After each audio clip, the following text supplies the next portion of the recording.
আমার পোষা কাঠবিড়ালিটির জন্য আজ আমাকে নিতে হলো টিটিনাস। তো বন্ধুরা, কেন নিতে হলো পুরো ভিডিওটি দেখো। তো বন্ধুরা, কেমন আছো? আশা করি সবাই অনেক ভালো আছো।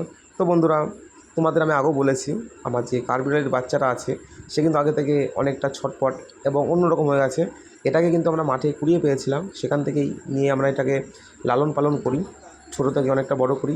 কিন্তু বড় করার প্রতিদান এরকম দেবে সেটা কখনো ভাবতে পারিনি। বন্ধুরা, আজও ঠিক সন্ধ্যাবেলায় খাওয়াতে গিয়ে সে কিন্তু আমাদের হাতের থেকে, মানে তাকে আমরা ছেড়েই খাওয়াই, কিন্তু সে দু একটা সময় মানে আসতে চায় না হাতে, এরকম একটা ব্যাপার। ঘরের মধ্যে ছেড়ে দিলে এদিক ওদিক দৌড়ে বেড়ায়। তো ঠিক এরকম একটা হয়েছিল। তো দেখতে পাচ্ছ, এ কিন্তু ছুটে গেছিলো এবং তাকে কিন্তু আমরা অনেকক্ষণ ধরে ধরার চেষ্টা করছিলাম দু একজন মিলে। তো আমরা কিন্তু কিছুভাবেই ধরতে পারছিলাম না, খুব ছটফট করছিল, লাফালাফি করছিল। তো আমরা একটা সময় ভেবেছিলাম এটাকে ছেড়ে দেবো, তো ভাবলাম আরেকটু বড় তারপরে ছেড়ে দেবো। কিন্তু বন্ধুরা না, এটা আগের থেকে অন্যরকম, মানে একদম হাতে আসা যাচ্ছে না। অবশেষে বন্ধুরা অনেক কষ্টের পরে সে কিন্তু প্রায় অনেকটা হাটের প্রায় চলে এসেছিলো বলতে পারো। আর তাকে আমি ধরতে গিয়ে কিন্তু একটা কামড় খেয়ে যায়, জোত্তার কামড়। এটা অনেকটা রক্ত বেরিয়েছে পরে, মানে অনেকটা বলতে যতটা আর কি বেরোনোর কথা। এ কিন্তু একটা দাঁত বসিয়েছিল, তো যথেষ্ট পরিমাণে জ্বালা যন্ত্রণা করছিল আমার, তাই ভাবতে পারিনি।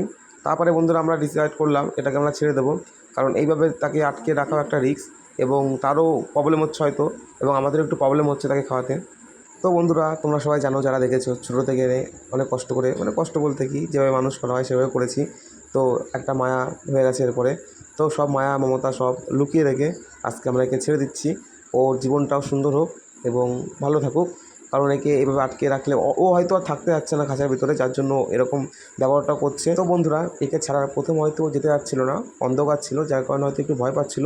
এরপরে কিন্তু খুব সুন্দর সার্ভাইভ করে কিন্তু কাছে উঠে গেছে এবং অনেকটা উপরে উঠে গেছে। আশা করি ও খুব ভালো থাকবে এবং অনেক বড় হবে।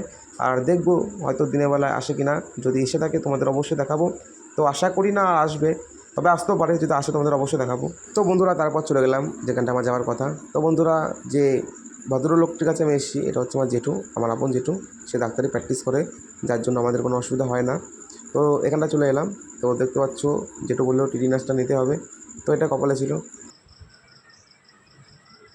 লাগলো দম বন্ধ রয়েছে নাকি তো? এই কথা বল। দম বন্ধ হ্যাঁ। তো বন্ধুরা, আজ এই পর্যন্ত, দেখা হবে নেক্সট কোনো ভিডিওতে। ততক্ষণ ভালো থাকো, সুস্থ থাকো। আর আমাদের ভিডিওগুলো ভালো লাগলে অবশ্যই একটা লাইক কমেন্ট করে যাবে, এবং পরবর্তী ভিডিও পেতে গেলে চ্যানেলটি সাবস্ক্রাইব করে রাখবেন। আজকের জন্য একটু টাটা, গুড বাই।